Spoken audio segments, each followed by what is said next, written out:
Como les decía, la práctica de ayer ya está arriba para que la puedan hacer en algún momento. Y em, dentro de esta semana les voy a dar las fechas de los encuentros de agosto. ¿Ya? Vamos a tener igual otro encuentro más en agosto y otros encuentros en septiembre, pero voy a ponerlas en el calendario con más tiempo para que se puedan organizar y ver la opción de fin de semana. Voy a buscar opciones fin de semana en la mañana o en la tarde porque veo que en la semana igual hay como más dificultad para conectarse a esa horita temprano. Bueno, hoy día vamos a el módulo 10. Ya estamos, nos quedan 7 módulos. Mm, El tiempo pasa súper rápido. Y hoy día bueno, módulo teórico, pero el módulo 11 ya vamos a tener un módulo práctico, es un módulo en el laboratorio. Yo voy a elaborar remedios, vamos a elaborar un botiquín para sistema nervioso, bueno, vamos a explorar los adaptógenos, cómo trabajar con adaptógenos, cómo trabajar con hongos, cuándo darlos, en qué formato. Vamos a tener un trabajo más práctico que a mí me encanta, así que vamos a estar ahí como, van a tener un recetario y van a entender un poco como los paso a paso enfocados en un botiquín para el sistema nervioso, para el cerebro, la cognición, para el descanso, de distintos acompañamientos naturales para estos procesos. Bueno, y hoy día el módulo 10 es un módulo en el que vamos a hablar un poco sobre la neurobiología de la compasión. Yo digo neurobiología y no psicología, porque para mí todos los procesos integran a la mente y al sistema nervioso. Entonces, no es solamente como hablar como de psicología, sino que hablar de cómo ciertos comportamientos, conductas, estados del ser en realidad impactan en todo nuestro ser integral, a nivel de nuestra biología, a nivel de nuestra mente, y se extiende más allá a nuestros vínculos, a nuestro entorno. Entonces hay que poder mirarlo desde esa dimensión integradora, ¿vale? Entonces voy a abrir aquí un documento. em, ¿Lo ven? Sí, creo que se ve. Bueno, entonces, a ver, voy a bajar un poco. Hoy día vamos a hablar sobre la neurobiología de la compasión. Vamos a hablar sobre cómo navegar por las estructuras autónomas del sistema nervioso. Esto lo vamos a hablar teóricamente, pero las prácticas que vamos a realizar después, los encuentros prácticos, lo que vamos a hacer es trabajar precisamente en esto, en el método BASIC, que es el método de Depdana. Ahí lo voy a explicar hoy día. En el fondo ella propone un método que son como ciertos pasos a seguir para aprender a entrar en nuestros estados autónomos, que en el fondo es como lo que resulta bastante desafiante para todos nosotros, porque trabajar con nuestros patrones automáticos inflexibles, porque los patrones automáticos tienen una naturaleza inflexible realmente. Pese a que nosotros tenemos una naturaleza de cambio, de transformación y somos naturalmente muy flexibles, lo que se automatiza, sobre todo cuando se automatiza desde el trauma, desde la herida, desde la protección, tiende a tener un aspecto inflexible al cambio. Entonces, y como son aspectos autónomos, es decir, son no cognitivos, son no conscientes, son no pensados, no deseados, simplemente aparecen, eso hace que sea súper complejo realmente trabajar con esos aspectos de nosotros y todo lo que nosotras queremos cambiar respecto a nuestras heridas, nuestros patrones, todos nuestros mecanismos de protección están precisamente en estas vías autónomas. Entonces, trabajar con estos mecanismos protectores que se alojan en nuestras zonas automáticas del sistema nervioso, para todos es desafiante. Por eso cambiar resulta una experiencia tan compleja muchas veces, porque también la transición del cambio es como que nos va dejando en ese proceso como en un limbo. Ya no me comporto de esta forma, no sé cómo comportarme ahora y nos deja como en un espacio como vacío, que para el sistema nervioso se experimenta como un vacío.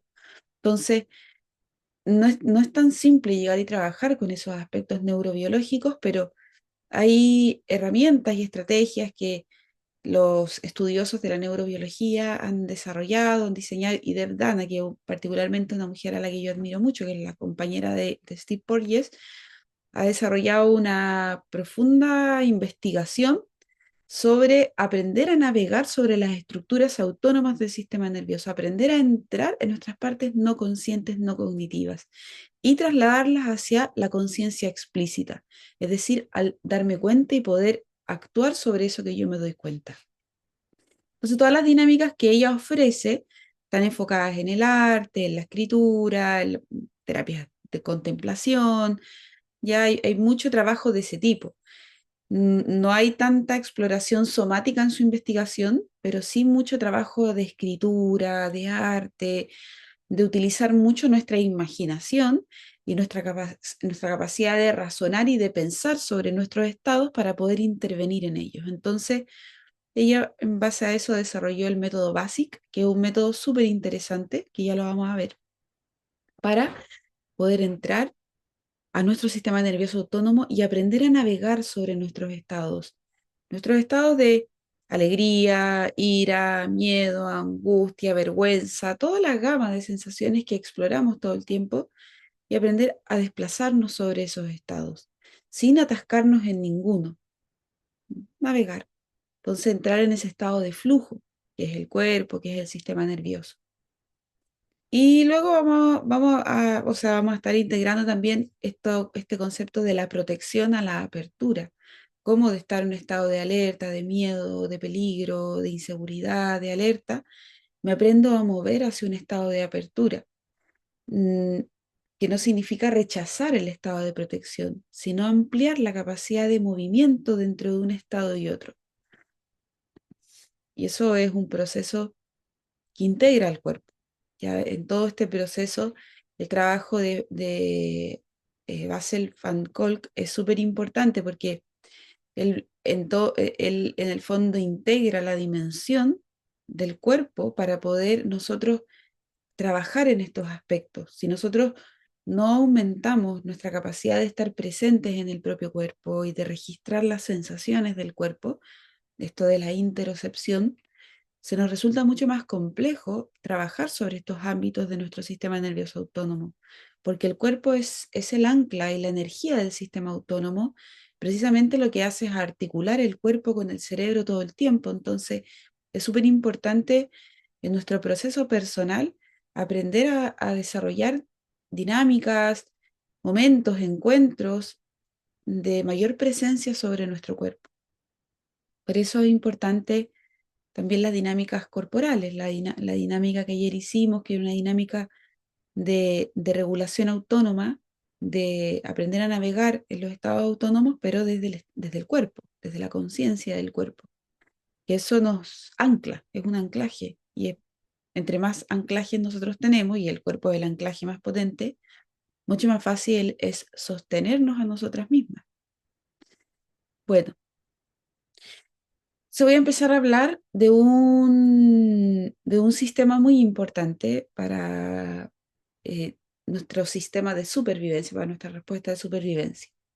Y a nosotros, lo más profundo del núcleo del tallo cerebral, ya es decir, las estructuras más antiguas del cerebro, estamos hablando de las estructuras reptilianas del cerebro, se sostiene una red neuronal que está todo el tiempo activa antes de que el pensamiento funcione. ¿Esto qué quiere decir? Cuando dice sostiene incluso antes de que el pensamiento despierte, que nosotros tenemos un sistema de supervivencia, de respuesta de supervivencia 100% automático, que no es pensado. La supervivencia no es un proceso cognitivo como tal. Utilizamos la cognición evolutivamente para aprender a responder a la supervivencia, pero en sí mismo la respuesta de supervivencia es un proceso meramente automatizado dentro de la biología. Entonces nosotros tenemos una especie de centinela, un guardián, un vigilante, ya que está todo el tiempo pendiente de lo que nosotros estamos eh, recibiendo como estímulo. Y esta red neuronal se conoce como el sistema reticular activador ascendente, ¿ya? El SRE. SRAA. Lo podemos considerar como una red antigua, vigilante y silenciosa. Ya nosotros tenemos un sistema de vigilancia constante. Podemos estar pensando que no estamos en alerta ni en estado de vigilancia, pero siempre está este sistema automatizado pendiente de cada cosa que está sucediendo en el entorno. No piensa, no recuerda, no desea, pero elige. Qué complicado. O sea, imagínense a alguien que no piensa, que no recuerda, pero elige. ¿Y qué elige? ¿Cómo respondemos? Si respondo protegiéndome, defendiéndome, huyendo, congelándome, abrazando, amando, abriéndome, conectándome, él es el que me va a decir o que me va a dar la respuesta que yo voy a tener. Entonces, cuando uno dice, em, yo no elijo cómo responder así, claro, el yo, como entidad pensante, cognitiva, no es el que elige, no es la Catalina la que elige, sino que es todo su sistema de supervivencia almacenado en esta red, que es la que va a determinar el tipo de respuesta que uno va a dar.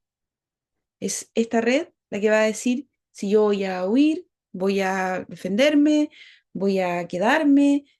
Esa es la parte que elige, es una zona autónoma. Entonces, esto es súper importante porque el hecho de entender que hay una dimensión automática neurobiológica está demostrado desde el punto de vista, sobre todo en la investigación polivagal, que cuando nosotros entendemos que ciertos procesos son autónomos y neurobiológicos, el hecho de comprender eso y decir, esto no tiene que ver realmente como con el yo, conmigo, sino que tiene que ver con mis mecanismos automáticos, con estas redes neurológicas, el hecho de tener esa comprensión ya activa la posibilidad de la transformación en la persona, porque es una forma de conciencia. Yo me estoy dando cuenta que este mecanismo excede mi capacidad de poder razonar ante él. Son mis mecanismos guardados, aprendidos, y si yo crecí en un entorno donde me tuve que aprender a proteger mucho, donde tuve que activar muchos mis mecanismos de supervivencia, este sistema reticular va a mantener activa esa respuesta de protección. Es como yo lo aprendí, es como yo entendí que tenía que funcionar en el mundo. Pero si, por el contrario, yo crecí en un entorno seguro, amable, confiable, estos mecanismos de protección no se van a mantener activos y mi sistema reticular ascendente va a actuar de manera mucho más equilibrada en ese sentido. Entonces, en el fondo responde en base a lo que recibió en sus primeros años de desarrollo principalmente, que es desde donde va absorbiendo la información. Entonces, ¿qué es lo que hace? Decide qué estímulos emergen del océano sensorial para alcanzar la orilla de nuestra conciencia. ¿Qué quiere decir esto? Que en el fondo es un filtro. Es el que te dice presta atención a esto o presta atención a esto otro. Esa es la característica más importante de este sistema reticular, que es un filtro de la percepción, es la puerta de la percepción, es como una especie de constructor de vigilia de lo que nosotros estamos despiertos y nosotros estamos en un mundo lleno de sensaciones. Y obviamente nosotros no podemos estar atentos a todas las sensaciones y todos los estímulos que aparecen en nuestro entorno, porque nos volveríamos realmente locos. Imagínense un mundo lleno de estímulos, lleno de sensaciones, un mundo súper sensorial. Entonces, el sistema reticular activador ascendente es el que va a decir, filtra la información, presta atención a esto, porque esto es relevante para ti, esto es relevante para tu supervivencia. De hecho, el sistema reticular ascendente no solamente tiene una función de filtro, sino que es el encargado de que nosotros podamos tener un adecuado ritmo de descanso y vigilia, porque es el que nos dice, descansa, ahora no tienes nada que estar atendiendo relevante, y es el que nos dice, pon atención, es nuestra plataforma atencional, es desde el lugar en que nosotros vamos a decir, pon atención a esto o pon atención a esto otro. Entonces, es súper importante el nivel atencional para nuestra respuesta de supervivencia y nosotros ponemos atención, filtramos la información también de manera automatizada. De hecho, un ejemplo como muy claro del sistema reticular es que, por ejemplo, cuando las mujeres estamos embarazadas, no sé si les pasó a usted, a mí me pasaba siempre, cada vez que me embarazaba yo veía a todas las mujeres embarazadas, era como, ¡ay, están todas embarazadas ahora! Pero ese es el filtro, es el que me dice, esto es relevante para mí. Porque yo estoy embarazada, entonces yo veo a todas embarazadas. O me quiero comprar algo, no sé, un auto rojo y empiezo a ver autos rojos en todos lados. Ese es mi sistema reticular ascendente que me dice, está filtrando la información que en este momento para mí es relevante y me hace prestar atención a eso. El sistema reticular ascendente es el que nos hace, estamos en una fiesta donde hay un montón de gente y de un montón de personas, justo los de ahí están hablando de un tema que a mí me interesa, mi sistema va a poner atención a eso. Ese es mi reticular ascendente que me dice, esto es relevante para ti, esto resuena contigo, esta información a ti te importa. Entonces te hace, entre un mar de sensaciones, llevar a la conciencia esa información que para ti, para tu filtro es relevante, porque resuena con tus intereses, resuena con lo que tú sientes que tienes que poner atención. Entonces es súper importante. Es el que te está siempre poniendo en foco lo que para ti es relevante para tu sistema de supervivencia. Y siempre lo tenemos activo. Fíjense ustedes cómo filtran la información.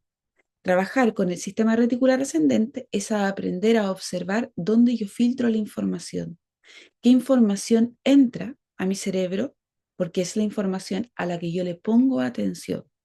Y esto es lo súper interesante de este sistema, porque si bien es el filtro de lo que importa, ya, digamos, esto es importante porque este tema a mí me importa, yo quiero poner atención, o están todas embarazadas, yo miro a todas las embarazadas, o yo anhelo esto, entonces yo estoy fijándome, pero en este sentido también actúa como una especie de arma doble filo, porque si yo soy una persona que ha tenido en su vida experiencias negativas, ha tenido experiencias de trauma, ha aprendido que el mundo es peligroso, mi sistema reticular ascendente va a estar todo el tiempo poniendo atención a esa información.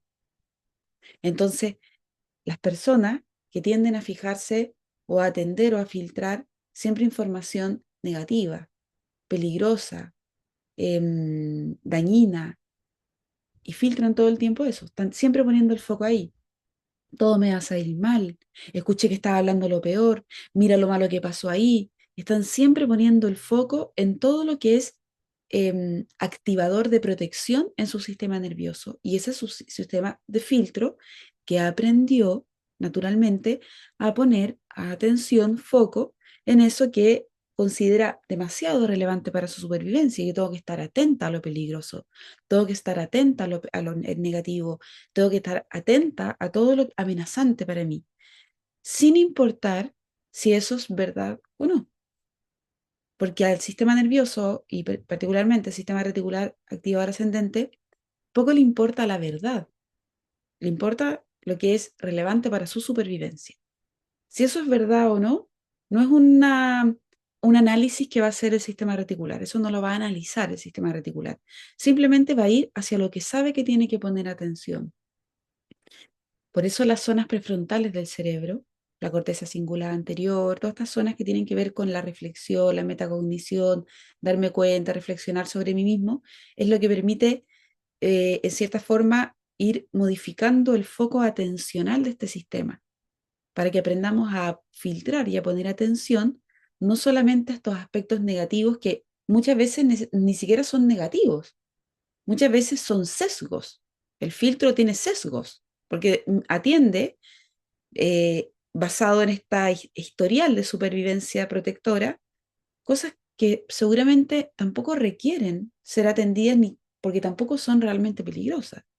O, por ejemplo, lo que pasa con la gente que tiene el sesgo de negatividad, que el sesgo de negatividad es un mecanismo de supervivencia súper importante porque es lo que te permite como anteponerte al peligro. Entonces uno siempre hay una cuota de, ok, pero tengo que estar igual abierto a la posibilidad de que las cosas no salgan como yo espero, porque eso me permite manejarme dentro de la frustración, pero lo tengo abierto también como una forma de aprendizaje. Si no funcionan las cosas como soy, como yo espero, yo puedo aprender de eso.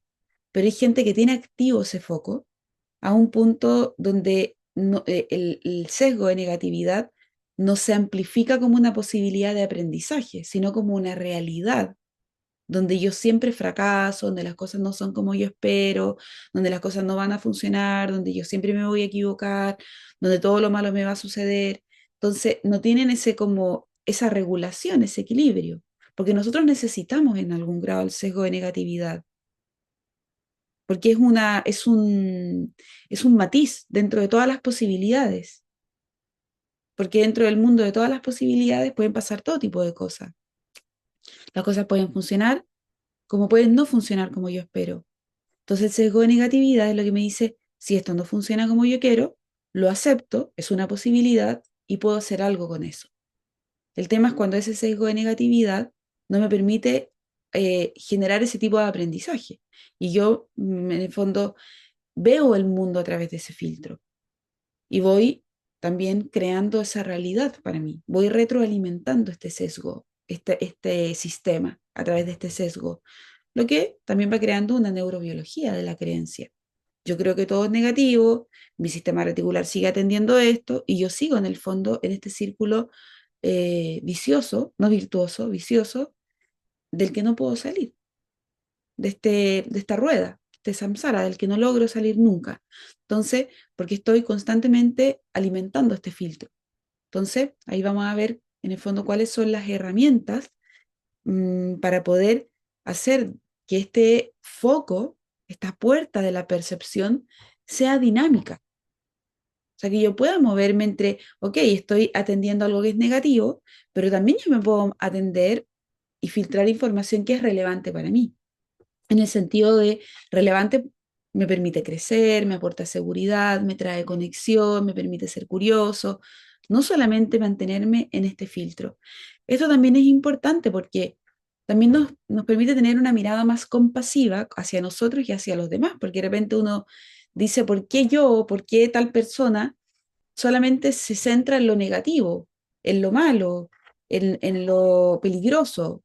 Hay mucha gente en el mundo que está con su sistema reticular completamente hiperactivo en el sentido negativo de estar atendiendo solamente lo negativo, y eso hay que entenderlo como un mecanismo neurobiológico. No es que la persona por gusto reaccione así, sino que es su sistema de vigilancia que dice, ok, yo tengo que poner atención a lo peligroso porque yo aprendí que el mundo es peligroso. Y aunque el mundo me esté dando un montón de señales de que no es peligroso, mi sistema nervioso autónomo no se ha actualizado en la información. Está atrapado todavía en un patrón inflexible de percepción que no puedo cambiar de un momento para otro, porque los automatismos salen, son automáticos. Entonces, por eso se habla, Deb Dana dice, la conciencia explícita. No solo me doy cuenta, es un súper darme cuenta. Es nombrarlo, es identificarlo, es darle una característica, es darle una forma para yo poder trasladar toda esta información a un, realmente lo veo.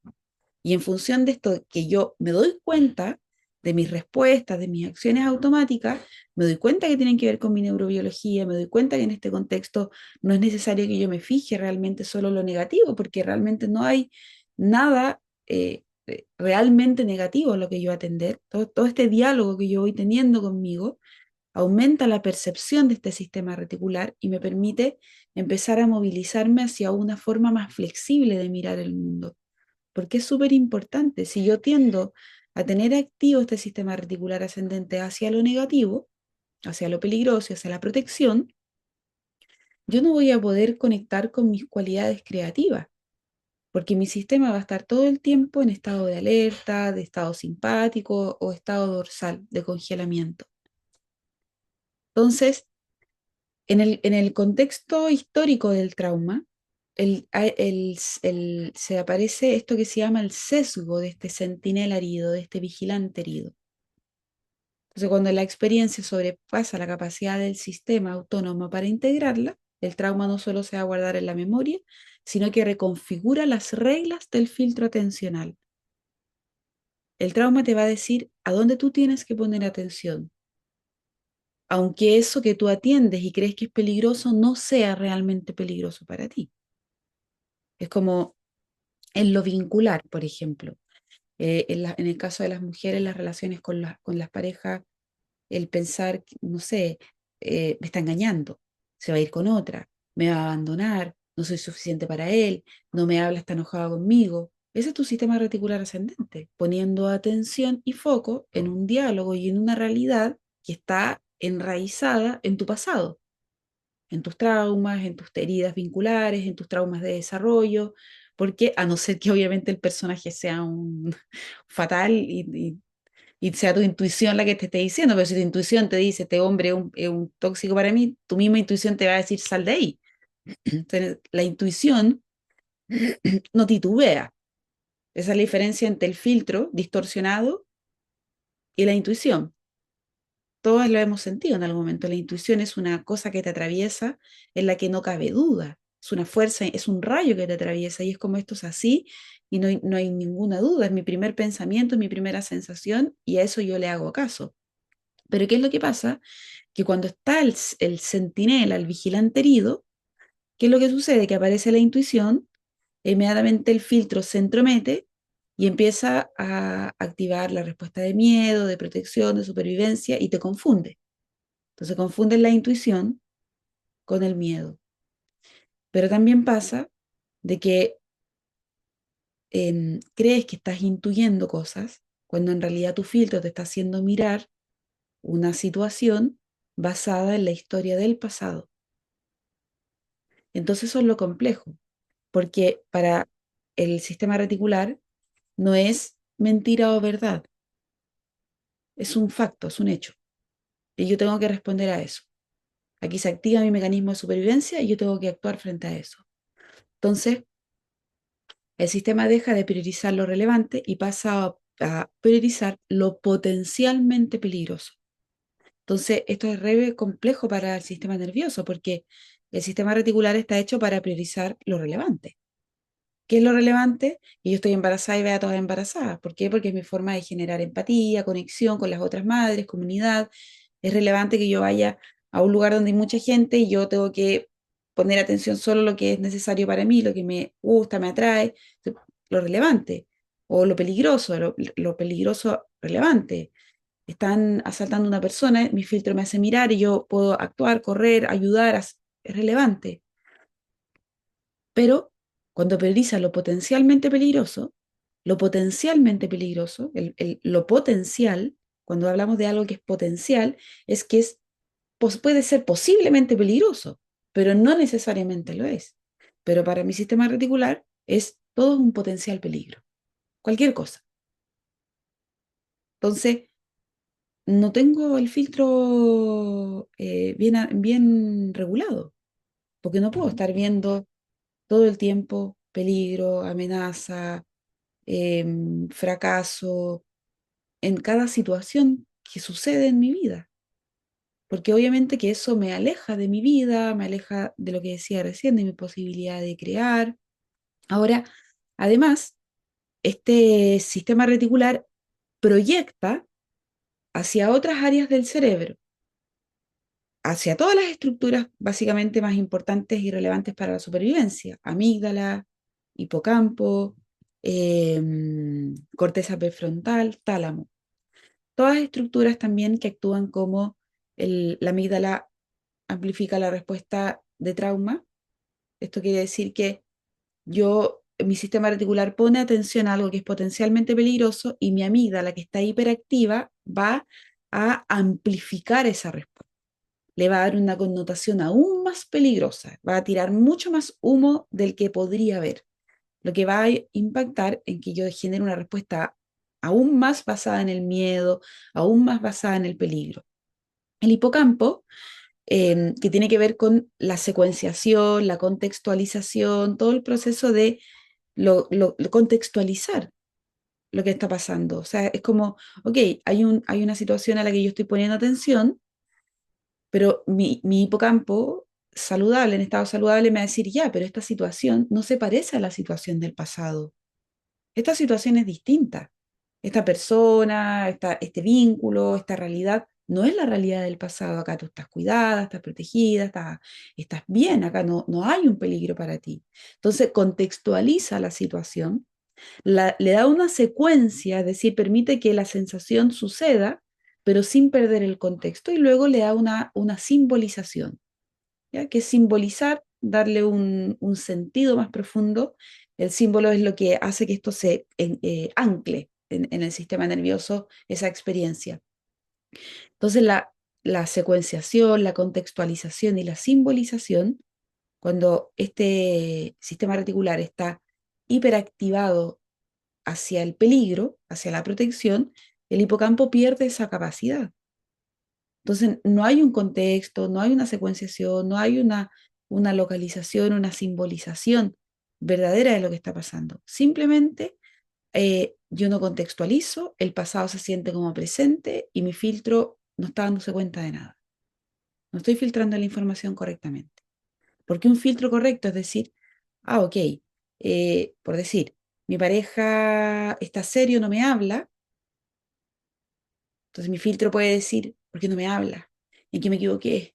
¿Qué hice mal? ¿Qué debería hacer? A lo mejor le pasa algo, a lo mejor te hace entrar en estado de alerta, la amígdala, el hipocampo, todo eso está activo ahí. Pero en un estado de filtro saludable, tú filtras la información, es relevante que tu pareja esté en su mundo y no hable, pero tú puedes hacer la diferenciación y decir, a lo mejor está en su mundo. Y yo puedo continuar con lo mío. Y puedo preguntarle, ¿te pasa algo? No quiero hablar ahora, ok, listo. Mi filtro se comportó de manera equilibrada, regulada, porque pone atención a lo que está pasando, pero no entra en un estado de alteración y de hiperactivación, porque el filtro puede, está regulado, está en un estado equilibrado y tiene esa capacidad de darse cuenta de cuándo la información es relevante atenderla y cuando ya la atendí, no pasa nada, puedo continuar con mi vida. Y esto pasa, por ejemplo, también a las mujeres y a los hombres, mucho, sobre todo en el tema de exponerse en algún trabajo, de desarrollarse en sus habilidades creativas, del fracaso, qué pasa si, no sé, a mí, por ejemplo, me pasaba en un principio cuando yo empecé a dar clase, hace muchísimos años, yo daba clase y durante mucho tiempo me pasaba que yo terminaba de dar clase y mi filtro era como, aparte que daba clase en vivo con personas, entonces yo, que esta persona me está mirando feo, no le gusta. O dije una broma y esta persona no se rió. A lo mejor se fue muy aburrida. ¿Por qué están así? ¿Por qué bostezó? A bostezó no le gusta entonces lo que estoy diciendo. Ese es mi filtro, que está todo el rato diciéndome, ten cuidado, ten cuidado, ten cuidado. Te miraron feo. Pero cuando mi filtro está saludable, dice, bostezó tiene sueño. No se rió, no le pareció divertido. Listo. Le pongo atención, pero soy capaz de discernir y no dejarme arrastrar por ese estado. Entonces mi filtro no se desborda, no se hiperactiva en estas otras estructuras del cerebro.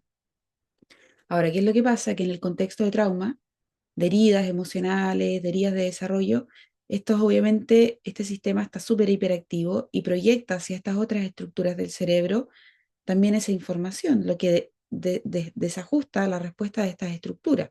La amígdala tiende a estar muy hiperactiva, el hipocampo tiende a perderse, a desorientarse, la corteza prefrontal pierde terreno frente a los impulsos. O sea, es como no puedo realmente reflexionar sobre mi respuesta, simplemente me dejo llevar por ella. Entonces, en esta situación en que la otra persona hizo algo que a mí me disparó algo, mi filtro se puede o activar hacia la protección o yo puedo decir, ok, yo me estoy dando cuenta que este es mi sistema reticular ascendente, mi sistema de supervivencia. Esta persona en realidad, su gesto no es hacia mí realmente. Esta persona simplemente o no se rió, no me habló, o bostezó, pero no tiene que ver conmigo. Esto a mí se me está activando porque yo estoy acostumbrada a querer llamar la atención, porque me sentí muy rechazada, entonces yo quiero que me miren, que me validen, que se conecten conmigo. Puedo contextualizar, puedo decir al hipocampo, a ver, contextualicemos esta información, esto es del pasado y yo lo estoy trayendo al presente, pero no tiene que ver con ahora. Entonces yo estoy haciendo un diálogo donde estoy activando la corteza prefrontal para poder empezar a elegir conscientemente cómo yo quiero filtrar la información que ingresa. Esta es una de las zonas, la zona reticular ascendente es una de las zonas más relevantes para la supervivencia, porque es el filtro, es lo que yo elijo, no conscientemente, porque lo elige, pero sin pensar qué entra o qué no entra. Aquí está toda mi información, toda mi biografía, toda mi historia guardada adentro. Yo tengo que empezar a observar cuál es la información que yo estoy filtrando en mi vida. ¿A qué le estoy poniendo atención? ¿Y desde qué lugar le pongo atención a la información? Por ejemplo, eh, quiero trabajar como independiente, renunciar a mi trabajo y ser independiente. Es una herida que muchas mujeres traen. Pero, no voy a poder, no voy a ser capaz, a la gente no le va a gustar lo que haga, voy a fracasar, voy a ser pobre, no me va a alcanzar, no va a ser un problema. Ese es tu filtro. Eso es tu neurocepción, es tu filtro, es tu parte no cognitiva que te está contando un cuento en base a todas las antiguas historias que traes contigo. Pero eso no significa que realmente eso vaya a pasar. Es un condicionamiento autónomo. Y navegar en las vías autónomas es darse cuenta de eso. Es decir, ok, yo tengo que diferenciar entre lo que mi sistema de supervivencia de protección ha desarrollado a través de su experiencia y lo que está realmente sucediendo ahora. Entendiendo y conociendo profundamente mi neurobiología, para yo poder desde ese lugar elegir cómo quiero filtrar la información que entra o no. Voy a abrir aquí una preguntita que llegó o un mensaje.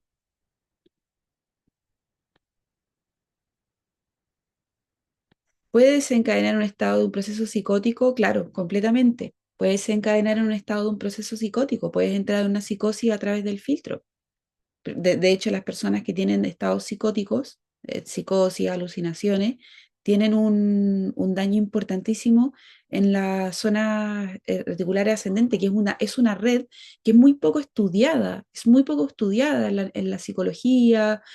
Es una estructura, una red neuronal que se descubrió hace bastante poco tiempo. O sea, no es una red antigua y se está empezando a integrar dentro de las prácticas de las personas que tienen, por ejemplo, trastornos psicóticos, alucinaciones, porque tiene que ver con ese estado con eso de no filtrar realmente la información. Obviamente que el cerebro es una estructura infinitamente más compleja donde se integran todas sus partes en una respuesta determinada que nosotros tenemos. No solamente tiene que ver con esta estructura en específico.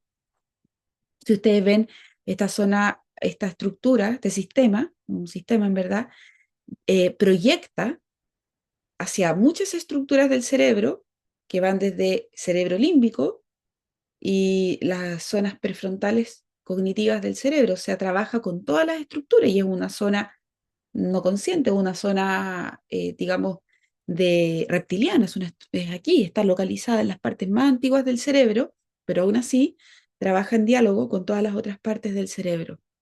Pero los estados psicóticos tienen que ver también con eso, con esa incapacidad nosotros tenemos que filtrar todo el tiempo información, porque si nosotros no tenemos capacidad de filtrar información, o sea, nos podemos, a mí me pasó, por ejemplo, cuando yo era súper chica y yo siempre de chica como que veía cosas, era como que te veía cosas, veía sombra, veía cosas, escuchaba cosas, era como, y era, cuando yo era chica, no, como era chica, realmente era algo con lo que yo podía convivir porque eran como parte de mi mundo, como de mi mundo creativo, mi mamá era como, ah, qué creativa, yo andaba viendo cosas por todos lados.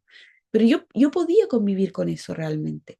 Pero cuando yo empecé a crecer y empecé a socializar y entrar en un mundo de socialización más activo, eso ya no era agradable para mí. Ya no era realmente una experiencia, era incómodo. Yo me sentía como, esto, no estoy filtrando esta información, esto llega y entra a mí. Y yo tuve que empezar a trabajar con mi sistema nervioso para decir, yo no quiero filtrar más esta información, yo no quiero atender esto. ¿Y cómo lo hice? Enfocándome muy en lo terrenal, en la naturaleza, en lo concreto. Me fui muy a lo biológico, ahí empecé a poner mucha atención. Yo estaba muy en las haditas desde chica, las hadas, todo lo etérico, y me fascinaba, pero me empezó a desencajar en la realidad, me empezó a ser muy disociativo para mí. Entonces, ¿cómo lo hice yo? Empecé a poner atención a otros ámbitos de la vida, a lo concreto, a contemplar los árboles, a no imaginarme que el árbol era un hada, no, árbol, a contemplar la realidad concreta. Y esa forma de trabajar en mi filtro me ayudó a tener más control sobre esa información que entraba en mí.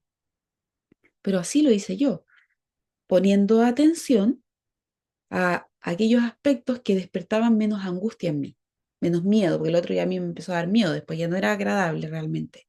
Entonces, así es realmente. A donde yo pongo atención es hacia donde mi filtro empieza a desarrollarse y a dirigirse. Entonces, si yo quiero focalizarme en otros aspectos, tengo que aprender a atender otros aspectos. Por eso el trabajo con las zonas reticulares ascendentes, lo que más se ha descubierto con la neurociencia es la mindfulness, el aprender a a dirigir tu atención hacia aquello que tú consideras más relevante y más seguro para ti. yo consideraba más relevante y más seguro poner atención a la biología, a la vida terrenal, a lo concreto, porque el otro estaba muy distorsionándose en mí en algún momento. Y para mí fue la forma en cómo yo logré empezar a filtrar información. Y es lo que dice en el fondo toda la neurociencia en torno a este sistema. Cata, sabes, me pasó algo así con mi maternidad. Como estuve tan sola con mi primera hija, tuve tantos miedos, tantas dudas, que al quedar embarazada de mi segunda hija lloré muchísimo pensando que mi experiencia iba a ser igual de traumática. Pero con el pasar del tiempo me dije a mí misma, no, yo no soy la misma y no seré igual. Y el tiempo me ha dado la razón. Esta segunda venida ha sido muy hermosa y es más. Es mucho más fácil emocionalmente. Y al quedar embarazada de mi segunda hija lloré mucho. Claro, es como que yo entiendo que decidiste poner atención y hacer crecer otros aspectos de tu vida. Si en el fondo cuando nosotros hablamos de la zona reticular ascendente es mucho más básico en el sentido de a qué quieres poner la atención, a dónde vas a empezar a dirigir tu atención, porque la zona reticular ascendente es la que se encarga de la atención y yo pongo atención a eso que es relevante para mi supervivencia. Y si yo aprendí que me tengo que defender, voy a aprender a poner atención a esto. Si yo aprendí que disociándome con mundos imaginarios, voy a atender ese mundo. Entonces yo puedo elegir que yo quiero filtrar en este océano de sensaciones, pero no elegir desde la zona reticular ascendente, porque ella no va a elegir, sino desde un ejercicio consciente y dirigido hacia donde yo quiero mover mi foco. Aquí yo quiero mirar. Entonces, no es que la persona quiera ver solo lo negativo, sino que este sistema de protección, este centinela, protege la mente que ha sido condicionada a anticipar el miedo, anticipar el daño, anticipar el peligro. Una mente sesgada no es una mente débil, sino una mente adaptada. Esto es una frase demasiado importante. ¿Por qué? Porque nosotros tendemos a mirarnos autocríticamente en este sentido, como de por qué pongo atención a esto, por qué soy tan débil, por qué fracaso. No, es adaptación, es adaptación. En este sentido, el sistema, bajo su flexibilidad, va adaptándose a los estímulos que yo le doy. El tema es obviamente la sobrecarga alostática, es estar dándole constantemente un estímulo. Por ejemplo, si yo filtro todo el tiempo peligro, yo voy a sobrecargar alostáticamente mi cuerpo, porque yo le voy a demandar a mi organismo que se adapte eh, a esa realidad que yo interpreto, porque puede no haber peligro. Yo interpreto, filtro peligro, pero no es que haya peligro necesariamente. Entonces, si yo atiendo constantemente esa realidad, la carga alostática es, la alostasia es los ajustes del cuerpo para poder responder a los estímulos que aparecen. Entonces, si hay dos peligros, peligros, peligro, amígdala activa, activa, activa, y se empiezan a dañar los neurotransmisores, empieza a haber una neuroinflamación, me empiezo a inflamar, empiezo a dañar mi inmunidad, mi sistema digestivo se daña, o sea, en el fondo, como que empiezo a destruir a mi organismo, empiezo a colapsar en mi cuerpo. Esa es la sobrecarga alostática, que es distinto a la homeostasis. De hecho, la homeostasis sucede bien poco en el cuerpo. Nosotros somos organismos más alostáticos realmente. Entonces, una adaptación biológica para sobrevivir en entornos hostiles. Una infancia marcada por violencia, negligencia, inseguridades, obliga al sistema a elegir entre dos opciones. Confío y me expongo a ser herido, o desconfío y me preparo para percibir peligro donde tal vez no lo hay, pero sobrevivo. No quiero ser herido, quiero sobrevivir. Nadie quiere ser herido. Entonces, confiar es como no voy a poder tolerar que me hieran nuevamente. Entonces prefiero desconfiar y anticiparme a los potenciales peligros que pueden aparecer. Y eso es un indicador interno súper importante en nuestra vida, porque si nosotras somos personas que vivimos desconfiando, en el fondo tenemos que entender que es una respuesta adaptativa, pero mm, no voy a vivir realmente. La confianza y la desconfianza son dos aspectos de la naturaleza humana, de la mente humana y de nuestra biología, que son como como lo que se rompe finalmente. La confianza es lo que se rompe, porque yo llego al mundo confiado, O sea, nosotros somos un sí. Llegamos al mundo, somos paridos, el entorno nos cuida, nos ama, nos protege y mi corazón se mantiene abierto porque yo conozco los límites, mi entorno me mira, mis padres están atentos a mí, mi madre me da su pecho, me toca, me huele. Entonces esa confianza va creciendo en mí y eso me permite participar en el mundo, estar en el mundo, abrirme al mundo, explorar, ser curiosa, darme la oportunidad de equivocarme porque es parte de la vida, pero confío en que equivocarme o que abrirme, amar, compartir, no significa que yo vaya a salir herido. Y si salgo herido, es algo que yo puedo reparar. Pero muy pocas personas tienen esa posibilidad de vivir en la confianza, porque la mayoría de los seres humanos estamos profundamente heridos. Entonces, la confianza es algo que se va reconstruyendo. Nosotros en nuestro camino vamos reconstruyendo esta confianza. Y esta confianza se reconstruye aprendiendo a mirar a nuestra neurobiología. No es no es una oración solamente. No es no es una, ¿cómo es la palabra? Un decreto. No es solamente una frase positiva. Sí, confío, confío, confío. Sí, confío, pero tu mente no confía, tu sistema de filtro no confía, tu amígdala no confía, tu neurobiología no confía. No puedes decir confío, confío, confío y ya con eso ya estoy confiando. Eso no va a suceder. Para poder recuperar esa confianza interna y reconstruir ese lugar adentro de nosotros y ese espacio en el mundo, tiene que haber un proceso de neurobiológico, de aprender a conectar con los estados de mi cuerpo, a reconocer estas vías autónomas dentro de mí, a darme cuenta, ok, no estoy confiando, pero no estoy confiando porque esto es algo aprendido. No tiene que ver con el presente, no tiene que ver con lo que está pasando ahora. Y si me equivoco, es parte de la vida. Y si amo y me dejan, bueno, al menos amé.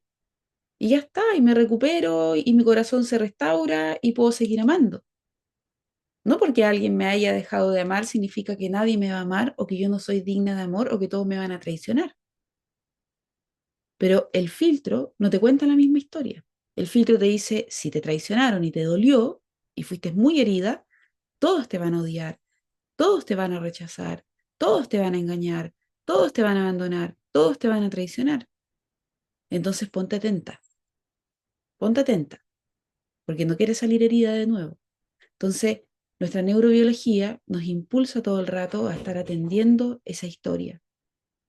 No es solamente un tema de voluntad, aunque obviamente es un elemento fundamental en el trabajo personal, despertar nuestra voluntad y nuestro deseo pero anterior a la voluntad y anterior a cualquier cosa, como dicen muchos neurobiólogos hoy en día, es el hecho de que una persona confíe en que puede cambiar, ya esa confianza en yo puedo cambiar, yo puedo transformarme, ese hecho, ese simple hecho de yo puedo cambiar, ya abre el camino hacia la transformación. Luego lo demás se va ordenando, pero también hay mucha gente en el mundo que no se cree eso.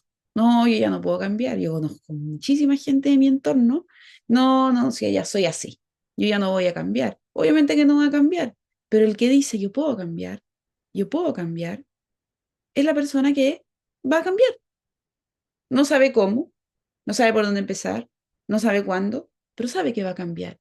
¿Por qué? Porque está consciente de su naturaleza, porque está consciente de quién es, porque está consciente de qué está hecha. Si yo soy una persona que está en constante adaptación, si todo mi sistema es flexible por naturaleza, yo soy cambio, yo soy una energía en constante transformación. Y cuando yo me doy cuenta que puedo cambiar y empiezo a trabajar en esa energía, viene el proceso de aprender a sostener el cambio en mí, aprender a hacer que esa energía esté constantemente en movimiento. Entonces, esa es la primera confianza sobre la cual nosotros tenemos que trabajar. No querer cambiar el sistema reticular ya. Es decir, esta es mi neurobiología y como yo entiendo cómo funciona la neurobiología, que si bien puede ser rígida, no significa que no pueda romperse y transformarse. Una cosa es que sea rígida y otra cosa es que no pueda transformarse. Aún siendo rígido, puede transformarse. Aún siendo extremadamente rígido, puede transformarse. Lo que no puedo hacer es pretender transformar a otro, se queda otro cuento. No, si va a cambiar, va a cambiar, no, si va a cambiar, pero él sabe que puede cambiar, él quiere cambiar, él desea cambiar, ya. Entonces, tú, es lo que haces contigo, no lo que tú esperas esperanzadamente de lo que el otro haga. Entonces, la segunda opción es la que elige el sistema. La vida es el criterio último, no la verdad. O sea, yo no voy a estar en mi cerebro no va a decir eso es verdad, eso es mentira. No. El sistema nervioso, cuando uno dice no diferencia lo real y lo imaginario, es porque lo que hace es la vida. ¿Qué es lo que yo aprendí que me mantiene con vida? Protegerme, estar atenta al peligro, tener mi sesgo de negatividad superactivo. Entonces, ahí me mantengo, en esa rigidez autónoma. Es una rigidez autónoma.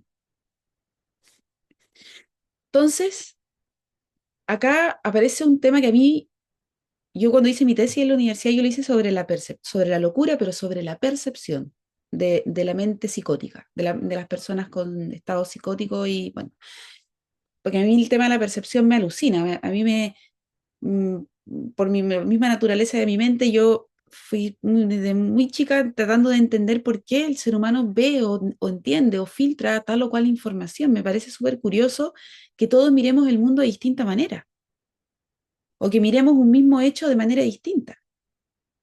Es tan especial eso, porque nosotros, finalmente, como hoy en día lo reafirma la neurociencia, no vemos las cosas como son, sino que vemos las cosas como somos. Y ese es el filtro de la percepción. Y la percepción, para nuestra naturaleza humana y para cualquier organismo, lo es todo, porque es la forma en cómo yo conozco, comprendo y me articulo ante el mundo. Es toda la información que yo estoy recibiendo constantemente. Entonces, la percepción es un aspecto fundamental en el camino del autoconocimiento. ¿Qué es lo que yo miro adentro de mí? ¿Qué es lo que yo filtro? ¿Cómo percibo el mundo? Entendiendo que la percepción, como Husserl, Merleau-Ponty, son filósofos clásicos muy antiguos, relativamente antiguos, no muy antiguos, pero antiguos, que han descrito la fenomenología de la percepción. Si ustedes son temas que les gusta, que a mí me encantan estos temas, ellos hablan sobre la percepción, que es genial, porque ellos dijeron hace, no sé, 200 años atrás, lo mismo que hoy día la neurociencia dice, que la percepción es un proceso dinámico, que eso que llamamos realidad no existe como tal, que no existe la realidad como facto, como un hecho que todos lo percibimos igual. Nosotros obviamente tenemos ciertos consensos sociales, donde sabemos que consenso social el que viola, el que asesina a una persona errática que está mal, pero aún así siempre aparecen matices y hay culturas incluso en las que esa acción se valida, donde el abuso, la violación, la pedofilia, o que uno desde su percepción dice, qué horror, hay otras percepciones que dicen, pero si eso es válido. Es válido que un hombre de 40 años se case con una niña de 8 en las culturas, digamos, en Oriente, en ciertos territorios de Oriente. Eso, ahí nuevamente la percepción aparece como una forma de comprender la realidad no estática, es dinámica, es dinámica. De hecho, antropológicamente, nosotros cuando estudiábamos en la universidad, donde se estudia, la antropología estudia mucho la percepción realmente, se hablaba de dos conceptos. El etnocentrismo, que es, en el fondo, todas las culturas debemos pensar igual bajo nuestros parámetros, o sea, si yo como cultura tengo un pensamiento, el etnocentrismo es decir, todos deben pensar y ver la realidad como la miro yo. Pero hay otro concepto que se llama relativismo cultural y es, no puede ser así, porque todas las culturas perciben la realidad y la describen de maneras distintas. Y el relativizar esa forma de ver el mundo es lo que nos dice, todos tenemos formas de ver el mundo distinto, no solamente a nivel individual, sino también a nivel colectivo, como desde la cultura. Entonces, no, nosotros vemos una realidad, pero que está, en esa realidad que nosotros percibimos está implícito toda nuestra historia personal y toda nuestra historia para atrás, no solamente desde mi nacimiento y mi nombre, sino todo lo que yo traigo para atrás, todo lo que mi historia, todo lo que mi sistema también ha percibido, todo lo que mi sistema hacia atrás ha atendido, eso también yo lo voy a traer como parte de mi historia. Pero yo no voy a percibir la realidad como es. Yo voy a percibir la realidad como soy y como es mi cultura. Ese sesgo cultural también me va a decir cómo yo tengo que mirar la realidad. Si toda mi cultura considera que esto está mal, mi percepción se va a configurar a decir, ah, esto está mal, porque toda la cultura ha simbolizado esto como algo negativo y mi filtro lo introyecta y dice, ah, toda la cultura lo piensa así. Así que todo lo vamos a ver igual. Pero eso no significa que esa realidad que se percibe sea un facto, sea un hecho irrefutable, porque la realidad es un fenómeno dinámico, siempre cambiante y sujeto a los ojos de quien la mira. Y en rigor, desde el punto de vista mm, más espiritual, en el sentido de las escrituras Vedantas, por ejemplo, de todo el camino de los Vedas, de los maestros más antiguos de la India, además percibimos una realidad que en sí misma es falsa. O sea, todo lo que percibimos es una mentira porque es maya. O sea, todo lo que yo me cuento, todo lo que yo veo, todo lo que yo filtro, no es la realidad. Es nada más que una ilusión que está configurada por mi historia personal, por lo que yo traigo. Pero no es una realidad en sí misma.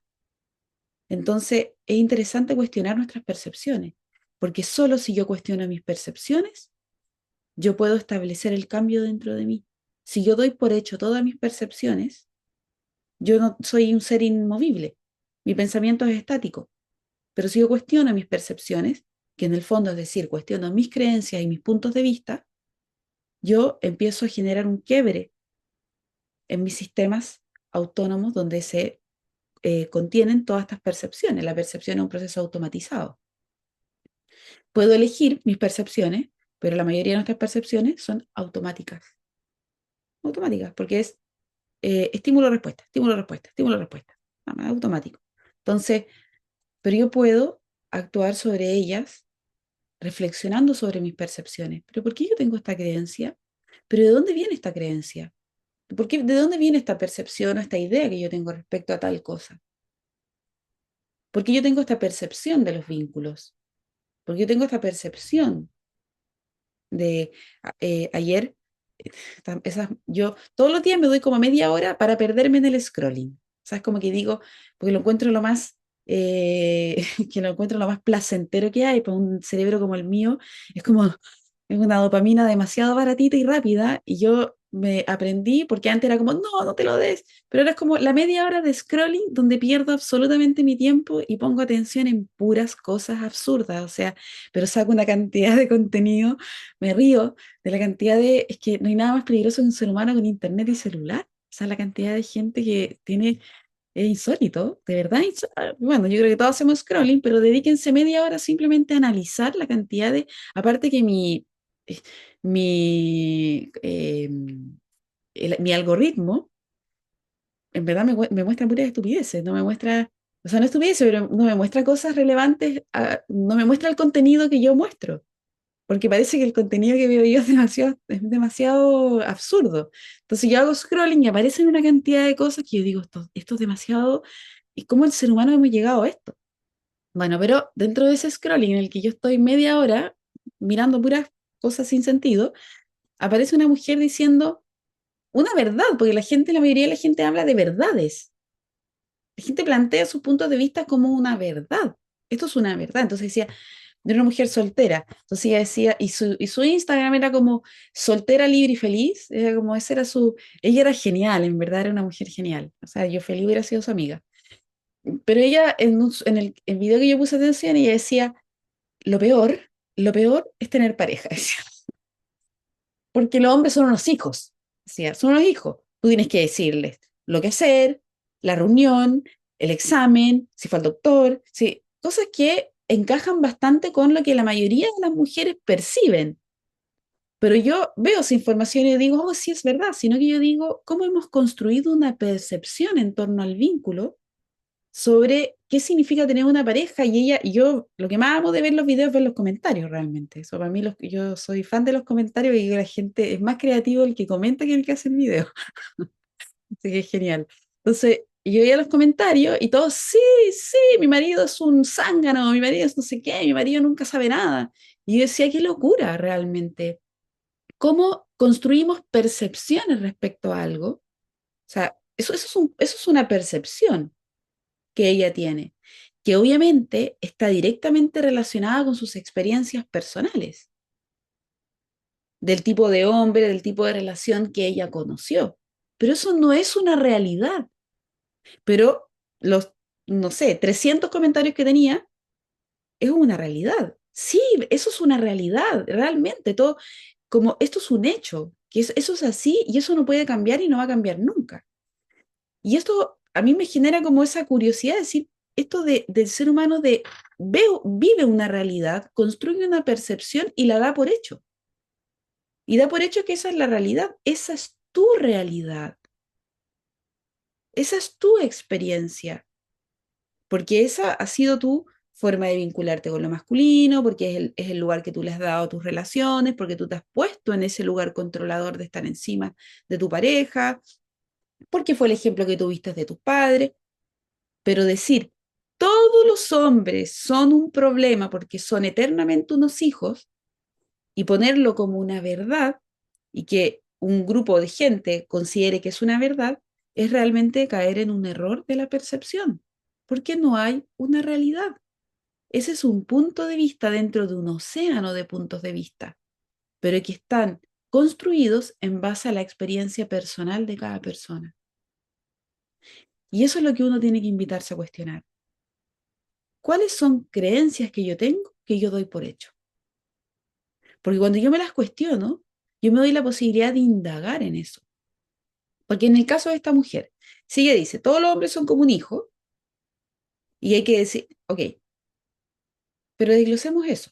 ¿De dónde viene esa creencia? No, es que mi papá y que mi pareja, ok, pero eso es una realidad sesgada, eso es un sesgo, porque esa es tu población de realidad, pero no, eso no puede considerarse como toda la realidad del mundo.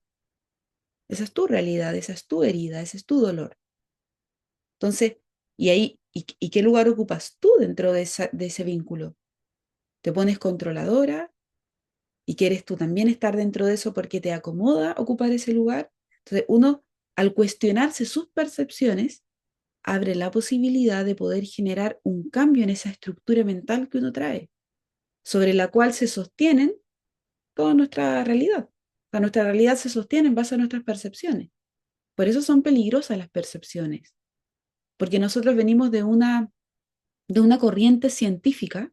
Merleau-Ponty, Husserl, fueron autores que dentro del mundo de la filosofía europea, alemana, francesa, ellos fueron como los marginados del pensamiento, ellos estaban así como pensando cosas que nadie pensaba. Nadie cuestionaba la percepción como un hecho subjetivo, cuestionable. Nosotros venimos de una corriente científica donde todo queremos darlo como una realidad aplicable a todos los contextos. Esta realidad es para todos iguales y todos debemos ver la realidad igual. Es como cuando la gente dice, o cuando yo publico algo, por ejemplo, de comer carne. Entonces aparece alguien vegano y me dice, asesina, ¿por qué comes carne? Y como dándolo como una realidad. Y yo a veces digo que ganas de conversar con esa persona y decirle, esa es tu percepción, eso no es una realidad. No, aún así, sigue siendo una percepción. Digo, pues si no, pero de verdad estás matando a alguien. Pero la muerte y lo que implica es una experiencia subjetiva. Yo puedo considerar la muerte un acto sacro y tú un crimen del peor. Entonces, en todo ámbito de nuestras vidas, todo lo que nosotros estamos desarrollando como una creencia, como un hecho, como es solo un punto de vista de mi percepción y la mayoría de ellos anclado a estos mecanismos automatizados de protección. Entonces, es súper importante entender que no percibimos el mundo, percibimos lo que nuestro sistema ha aprendido a considerar importante para no morir o para mantenerme con vida, para no morir en el sentido simbólico, obviamente, aunque para el cuerpo es un morir real, morir, no sufrir, no ser abandonados, no ser rechazados, que no se desconecten de mí, que no me miren feo, que no me dejen de querer. Entonces, cuestionar nuestras percepciones, que es lo que desarrolla Merleau-Ponty muy, muy grande en su trabajo, es lo que nos permite generar la posibilidad de romper ciertas estructuras automáticas para poder abrirnos a un flujo más dinámico, para poder ver el mundo dentro de ese flujo. Puedo cambiar mi percepción, tengo una percepción flexible. O sea, si este es mi punto de vista, como el de esta mujer, y todos los hombres son malos, y son, o sea, no son malos, pero son unos niños, ella probablemente, por la forma en como lo relataba, su percepción no va a cambiar. Y esa percepción en algún punto puede que le genere algún tipo de daño, algún tipo de malestar. O se puede sostener ahí y mantenerse feliz. Pero probablemente lo que ella no sabe es que esa percepción se está sosteniendo en un mecanismo de supervivencia para ella. Si ella alimenta este pensamiento, ella tiene la posibilidad de no acercarse al vínculo y de no abrirse a la relación y encontrar un hombre que sea distinto y ella relacionarse de manera distinta, por el simple hecho de que no cuestiona su percepción. Y hay personas que tú les cuestionas su percepción y el mundo se les derrumba, porque son tan relevantes para su supervivencia que no pueden vivir sin ellas. Por eso hay gente que uno le dice, ya, pero ¿por qué? O sea, es como, ¿cómo me cuestionas? Esto es así, esta es mi percepción y este es mi pensamiento. Porque no solamente está construyendo un pensamiento, está sosteniendo su protección y su seguridad y su sentido del yo a través de esa percepción. Entonces, esas percepciones hay que cuestionarlas. No hay que darlas como hecho, porque la realidad como tal, como esta es una realidad, no existe. Hay consensos sociales, hay eh, obviamente, cuando uno habla de, no es subjetivo maltratar o no a un niño no debe maltratarse porque el maltrato obviamente no es una percepción. Maltratar a un niño puede ser que en los países, no sé, o islámicos, se considere que maltratar a un niño o casarse con un niño no es malo, y ahí aparece este relativismo cultural de, ok, pero dentro de mi cultura y dentro de los valores de mi cultura y dentro de lo que se entiende de la biología y de la neurobiología, eso no es algo que debe suceder. Pero dentro de esa cultura y el relativismo de esa cultura y las percepciones culturales de esa cultura, sujetas a su propia historia, religión, política, economía, eso es válido. Es complejísimo, porque es la delicada línea entre esto de lo que podemos aceptar o no, lo que podemos validar o no, pero cada persona, esto es lo cultural, pero cada persona en su mundo interno va a construir sus pequeñas realidades en base a su historia personal y a lo que trae dentro de sí. Pero eso no significa que esa es la realidad, en ningún caso. Es solamente un prisma, una percepción. Cuando las personas toman, por ejemplo, bueno, yo con la única planta de poder con la que yo he experimentado es con los hongos. Yo no he experimentado en otras plantas de poder, pero los hongos, psilocibe, los niños santos, que no me gusta, los enteógenos, no me gusta la palabra alucinógeno, los enteógenos, lo que hacen precisamente es ampliar la percepción. Cuando nosotros cuando los antropólogos estudian los enteógenos, hay muchos antropólogos que se meten a las culturas, a estudiar las prácticas de los mexicas que toman hongos, o de las culturas que toman ayahuasca, ya, que toman San Pedro. Hay mucha literatura al respecto, ¿ya? Entonces, eh, hay un autor, Jaime o Joaquín, oh no, bueno, igual, un antropólogo se ha introyectado mucho en estas culturas a estudiarlas en sus prácticas ancestrales de consumir estos enteógenos. Y precisamente lo que sucede a través de la práctica de los enteógenos es que la percepción se abre. ¿Qué quiere decir que la percepción se abra? Que hay una amplificación de la realidad, porque la percepción ordinaria, en estado de conciencia ordinario, o sea, sin enteógeno, es limitada al punto de vista, es muy limitada la percepción. Nosotros vemos un punto de vista. Cuando utilizamos estas plantas, esta percepción se amplifica y el hecho de que la percepción se amplifique abre una experiencia trascendental en el ser humano. ¿Qué significa trascendental? De trascendencia, es decir, más allá de lo que yo puedo comprobar en mi realidad inmediata. puedo dialogar con experiencias suprasensibles, con la muerte, puedo percibir la energía, puedo percibir a Dios o puedo percibir entidades con maestros y energías superiores. Entonces, ¿por qué podemos llegar a esos estados a través de los enteógenos? Porque se amplifica la percepción y cuando se amplifica la percepción aparece esta cualidad de la trascendencia. Por eso es importante ampliar nuestra percepción. Ampliar nuestra percepción es decir, estoy abierta a otros puntos de vista, estoy abierta a otras realidades, estoy abierta a cuestionar mis percepciones, estoy abierta a dejar que estas percepciones mueran y ver qué es lo que viene, sin querer preconstruir una percepción nueva. Y eso le da un sentido más trascendente a nuestra vida y la trascendencia es lo más relevante para el ser humano. La trascendencia no es el conocimiento intelectual, la trascendencia es lo que está más allá del conocimiento intelectual, lo que está más allá de mi realidad ordinaria, de mi realidad común. ¿Qué hay más allá? Nosotros necesitamos cultivar ese sentido de trascendencia en nosotros, pero solamente la trascendencia se puede cultivar en una mente abierta, en un campo de percepción amplio, en un corazón abierto a esa posibilidad de explorar un mundo que te entrega muchas formas de percibirlo. Una persona puede ver un árbol y puede decir, ojo, qué lindo el árbol, listo. Otra persona puede ver un montón de vida, otra persona puede ver un montón de microorganismos, otra persona puede ver un abuelo antiguo y es el mismo árbol. Pero personas lo van a ver con un sesgo más cerrado y otras personas pueden verlo con un sesgo más abierto, más trascendente. Esta percepción me abre una puerta hacia un conocimiento más profundo de mí. No me quedo limitado a esto. Entonces la percepción se abre y abres las puertas de la percepción. Como decía Bob Dylan, abres, abrir, abro la puerta de la percepción y veo más allá de esta realidad sesgada en la que me encuentro. Por eso las prácticas con enteógenos son interesantes en ese sentido, porque nos permiten explorar una percepción más amplificada y por eso luego de estas prácticas se derrumban muchas cosas dentro de nosotros, se caen muchas estructuras, porque viste una realidad mucho más amplia que trascendió a la realidad ordinaria.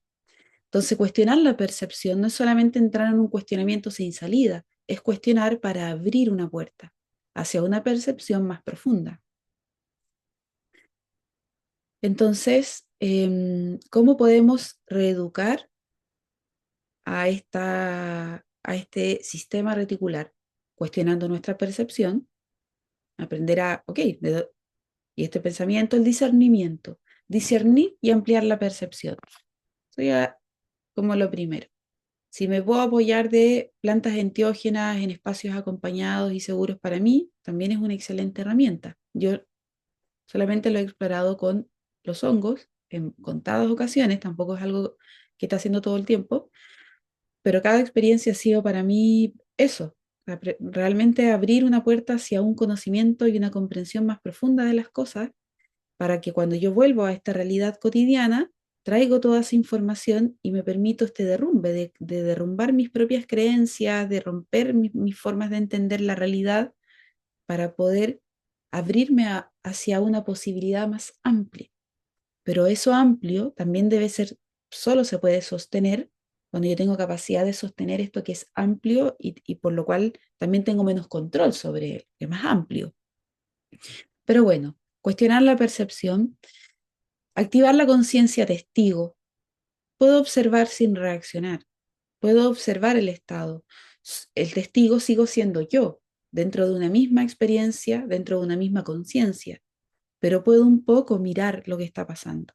Entonces, en vez de reaccionar, digo, ok, mi neurobiología está activando este sistema de supervivencia, estoy mirando a partir de este sesgo, pero en realidad esta, esta realidad actual, en este contexto actual, no requiere que yo responda de esta manera. Entonces, ahí yo activo la conciencia testigo, que es la capacidad de poder ver desde otro punto de vista lo que está sucediendo en mí. No es disociarme realmente, es poder mirar manteniéndome articulado a mí, sigo conectada a mí, pero puedo mirar para que desde esta parte prefrontal, medial, yo pueda elegir cómo quiero reaccionar y no que mi sistema reticular ascendente elija cómo actuar. Porque recuerden que el sistema reticular ascendente elige, pero sin pensar. Entonces, tengo que activar la parte que piensa para que podamos elegir, pero pensando, razonando. Usar la mente, el pensamiento a nuestro servicio. Se regula el tono vagal y se reduce la hiperactivación automática. Todos los elementos, todas las experiencias, todo lo que nos permite entrar en contacto con esta sensación de seguridad, de conexión social, el abrazarnos más, estar más presentes en nuestros estados internos. Esto es muy simplista lo que le estoy diciendo. Ya vamos a ir viendo cada vez más dinámicas para trabajar en este tono vagal, trabajando en anclas vagales. La Devdana desarrolló muchísimo trabajo sobre la importancia de que nosotros tengamos anclas, anclas, no solo el cuerpo, anclas vagales ventrales son recursos internos donde yo voy a mi recuerdo, a mi imaginación o ciertas partes de mi cuerpo donde yo me siento segura y conectada a mí misma. Entonces estoy en una situación donde mi filtro está viendo peligro, razono, ok, no hay peligro, pero igual mi cuerpo va a seguir en estado de alerta. Al tener yo recursos, anclas vagales, yo puedo decir, ok, yo sé que cuando me abrazo, yo sé que cuando me toco, yo sé que cuando cierro los ojos y me conecto con que estoy abajo de un arbolito y el árbol se mueve y yo me muevo con el árbol, mi sistema vuelve a entrar en estado de regulación. Porque el cerebro no va a decir eso es mentira. El cerebro va a decir, ok, estoy usando un recurso, el recurso me conecta y lo utiliza a su favor. Entonces, trabajar, que lo vamos a hacer en una de las dinámicas, en activar las anclas de conexión dentro de nosotras, es lo que nos ayuda a reducir la actividad de estas zonas, de la amígdala, del sistema reticular, poder tener anclas, anclas. Yo sé que cuando respiro, yo sé cuando me toco, yo sé cuando imagino este recurso, yo puedo regresar a mí y puedo sostener esta sensación adentro de mi cuerpo, regulándome y volviendo a mi centro. Entonces, regulamos en tono vagal, sistema parasimpático, a través de las anclas y otros recursos que ya vamos a ir viendo. Bueno, terapias como EMDR, la terapia somática, las terapias del movimiento, movimientos lentos del cuerpo, el mindfulness, todas las terapias relacionadas al cuerpo, a la reeducación de la atención, de la mente, el cuidado del descanso nocturno, todo eso también son herramientas que vamos a ir incorporando dentro del proceso para poder aprender a trabajar con estos aspectos y percibir con compasión.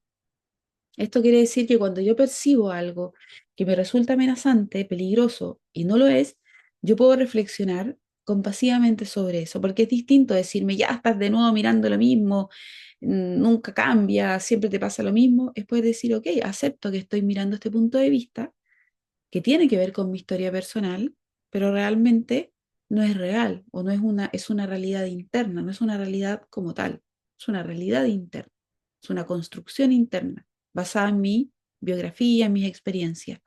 Entonces, lo valido, pero de una manera amorosa, y el hecho de que yo sea amable, esto es una cita de Dev Dana, esta que está acá. Dice, la autocompasión puede reducir la actividad simpática y aportar mayor flexibilidad vagal ventral al responder a situaciones estresantes.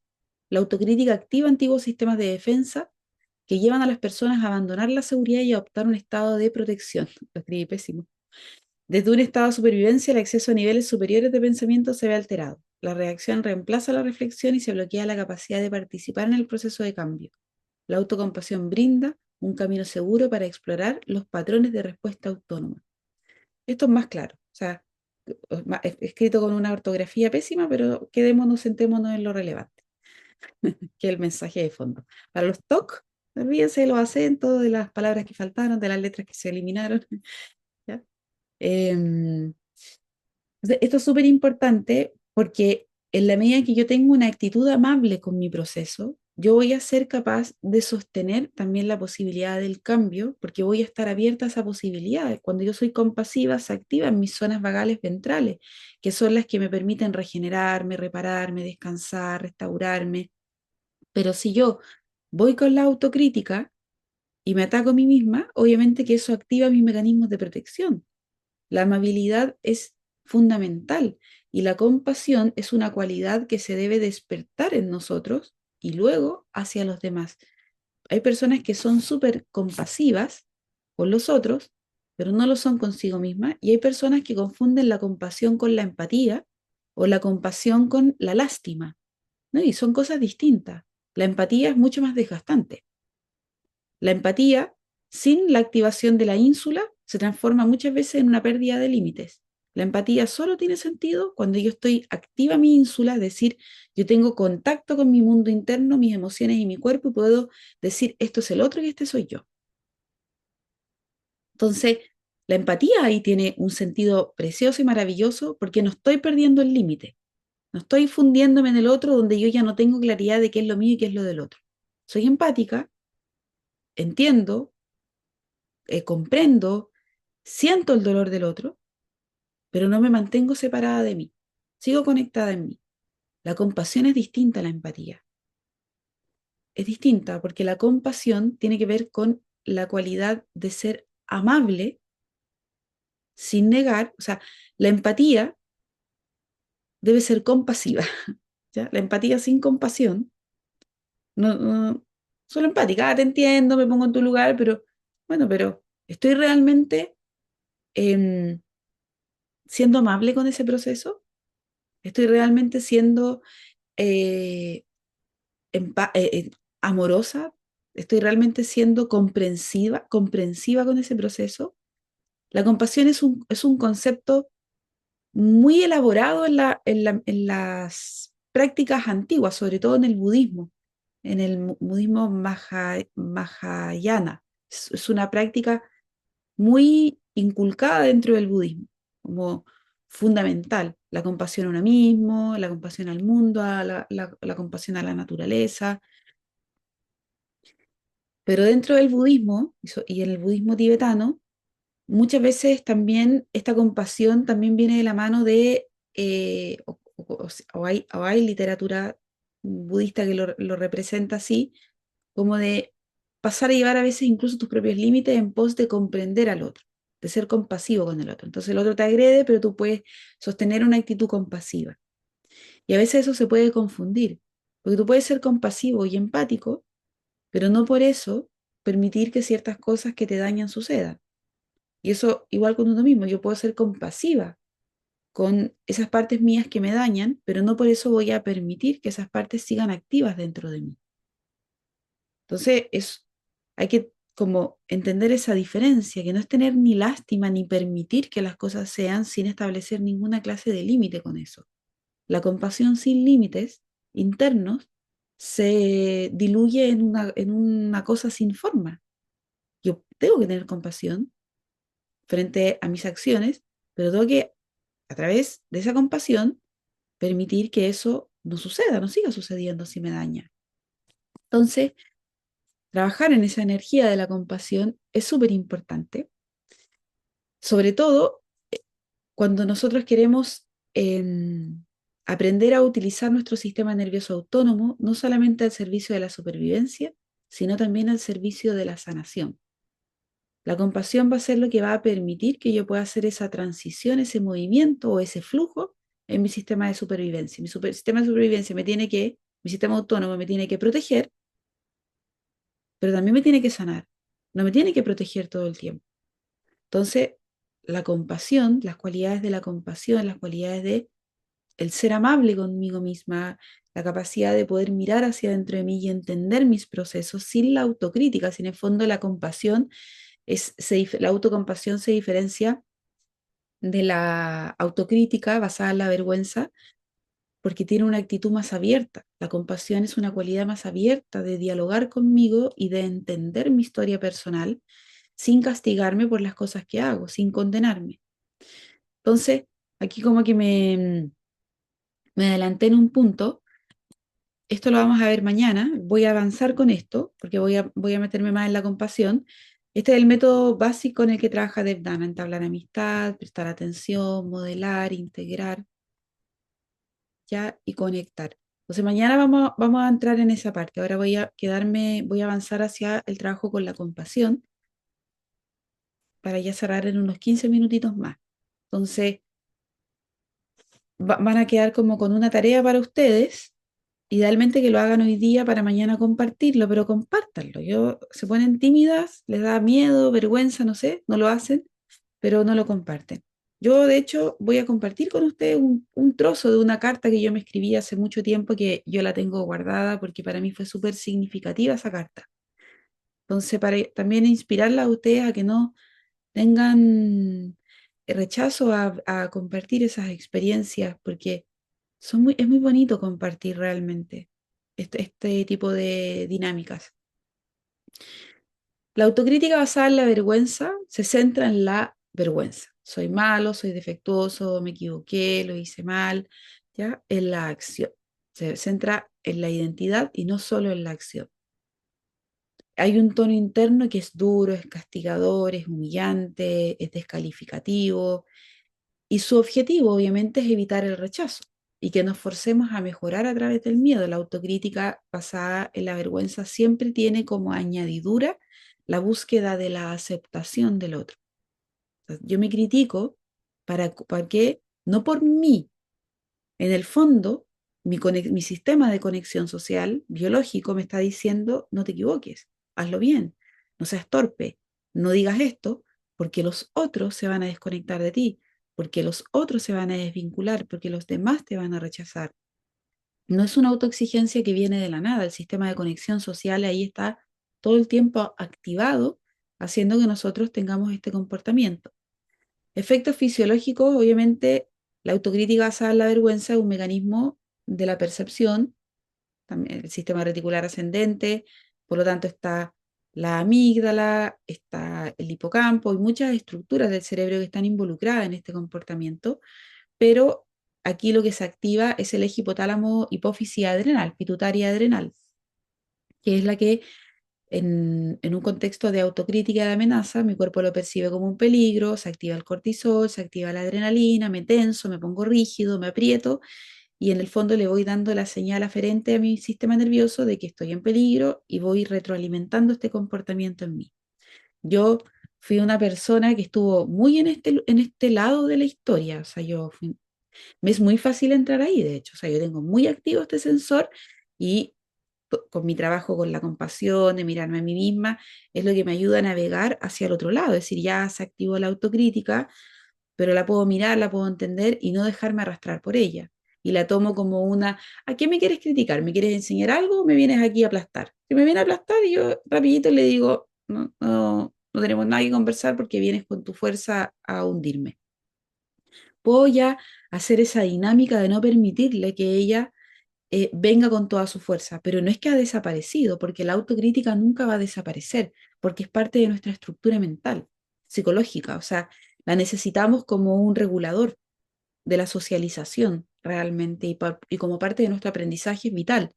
El tema es la autocrítica, pero basada en la compasión. O sea, puedo tener una crítica, una mirada interna hacia algo que no me gusta, pero desde un lugar amable y abierta al cambio. La autocrítica basada en la vergüenza no está abierta al cambio, está abierto a la crítica. No sirvo para nada, soy un desastre, todo me equivoco, todo me sale mal, porque me equivoco de nuevo, voy a fracasar. Esto es salud. Sin compasión, sin amabilidad, sin esto no hay, pues, no hay un proceso. Esto es importante. Si uno acompaña la salud de una persona, yo esto cuando yo acompaño a una persona, yo no le hago una clase de esto, pero sí la invito a caminar el proceso desde este lugar de prácticas de indagación sobre sí misma. ¿Cómo eres contigo cuando te equivocas? ¿Cómo eres contigo cuando no logras tus objetivos? ¿Cómo eres contigo sobre todo cuando las personas están encaminándose a crear salud, a cambiar hábitos? Todo esto tiene que ver con eso. Si yo quiero cambiar hábitos alimenticios, si yo estoy pasando una enfermedad, si yo estoy pasando un trastorno, esto es la base neurobiológica para que ese proceso pueda suceder. Si no, no va a suceder. Si yo estoy en estado simpático, en estado autocrítico, si no soy compasiva conmigo, si no comprendo cómo funciona mi sistema nervioso, no voy a entender cómo cresta, cómo empezar a hacer un cambio en mi vida. Sé que quiero cambiar los hábitos, eso es un paso, pero tengo que entender dónde está todo eso alojado en mis automatismos, en mis partes no conscientes, mis automatismos no son llegar y sacarlo. Entonces, todos estos son los elementos que se tienen que tomar dentro de un contexto terapéutico para que la persona pueda caminar un verdadero proceso de transformación y no se quede solo en la superficie de tomarse los suplementos, las plantitas y listo. No, no es tan así realmente. Las personas que más logran la salud no es porque dejan de estar enfermas, sino porque mejoran la relación consigo mismo. Eso está demostradísimo en términos estadísticos. Mm, Como no hay, es un complemento. Tampoco es solamente en esto y abandonar todo lo otro y despreocuparme de mis hábitos. Es un complemento, pero esto es fundamental.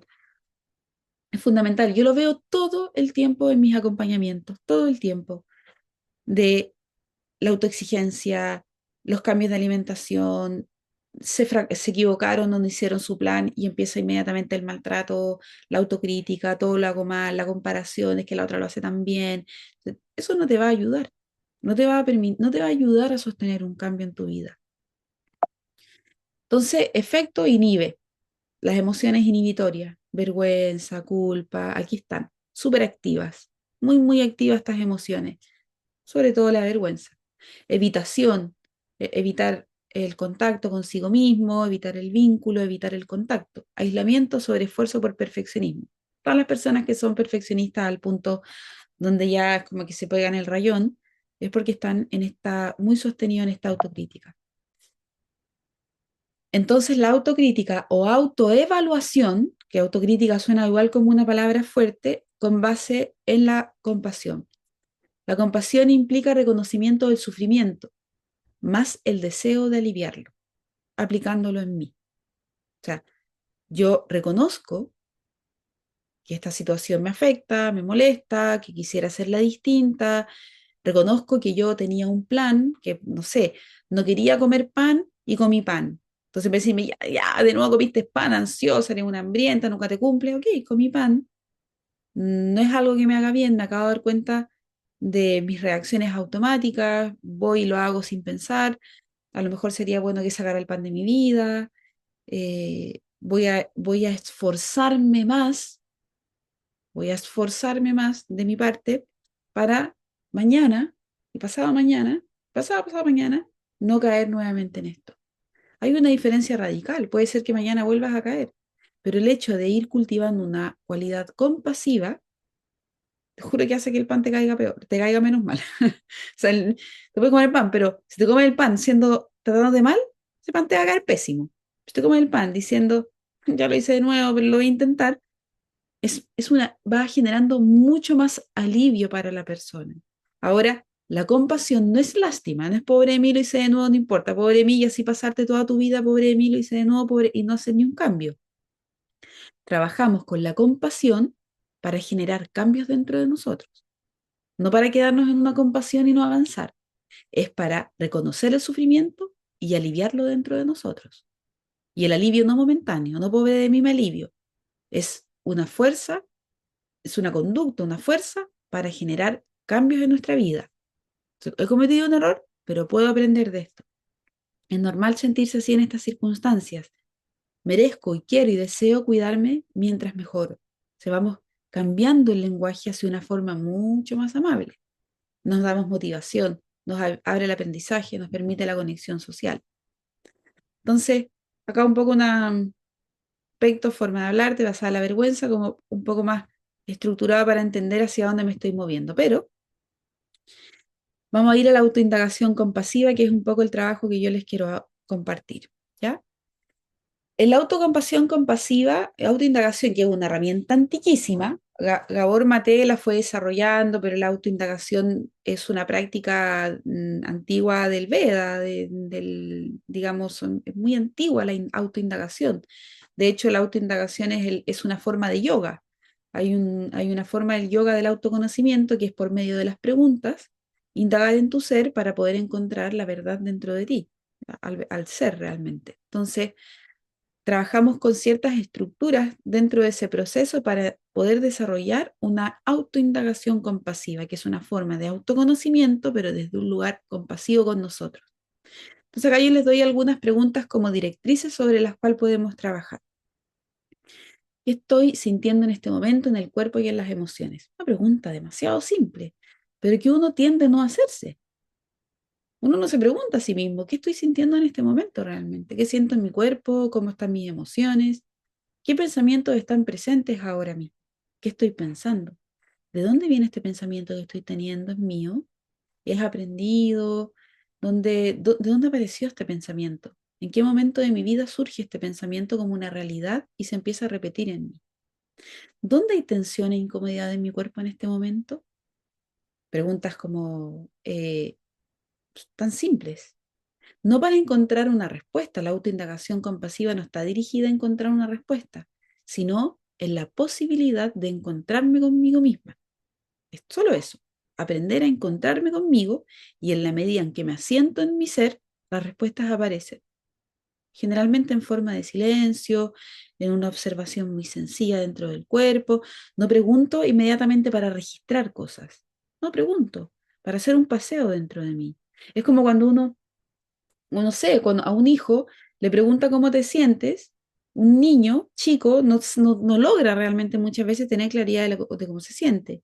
Pero uno le dice, ¿cómo te sientes? Por ejemplo, te sientes, yo lo hago con mi hijo, te sientes apretado así o te sientes así suave, ¿cómo te sientes? Entonces, y él empieza a indagar en su cuerpo, cómo te sientes. Pero en ese momento no encuentra una respuesta clara, sino que la pregunta es una invitación a explorar. Entonces, y ya intentar registrar información que va apareciendo. ¿Cuál es el problema, el error dentro de estas preguntas que se tienden a cometer? Es que preguntamos estando llenos de información. Entonces, por eso la pregunta se va dando, se va generando y en el espacio que yo voy dando dentro de mí, la respuesta va apareciendo. No puede haber una respuesta en algo que está saturado de información. No es una respuesta que viene desde la misma mente. La mente elabora la respuesta, el inconsciente, el cuerpo, las sensaciones van respondiendo. Preguntas de validación y aceptación. ¿Puedo permitirme sentir esto sin tratar de cambiarlo?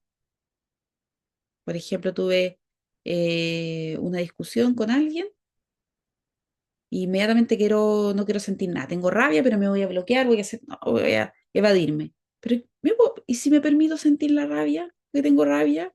Y aprieto y descargo y hago algo con esta sensación, ¿me permito sentirlo sin querer cambiarlo? Tengo tristeza, ¿me permito llorar? Llorar, quiero llorar, voy a llorar,